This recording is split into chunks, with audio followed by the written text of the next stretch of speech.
তো এখন বসে আছি হচ্ছে টায়ারের দোকানে। এই যে কৌশিকের টিউব আবার ফেটে গেছে, নজলের মুখ থেকে ফেটে বেরিয়েছে নতুন টিউব, কিছুদিন আগে লাগানো হয়েছে।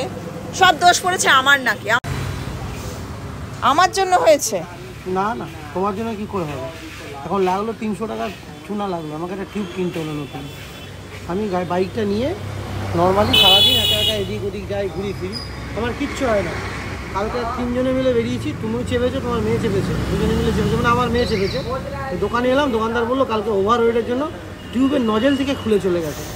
এরকম হাতিতে যদি এই জিনিসে চাপাই, নজেল যাবে না কি? আমি না হাঁটি, তোমার মেয়েও ছোট হাঁটি, সেটা স্বীকার করো। ও আচ্ছা, তোমার মেয়ে হাঁটি না। কালকে হয়েছে, কালকে তো কিছু হয়নি। হ্যাঁ, আজকে যে বেরিয়ে তুমি ঘুরেছো,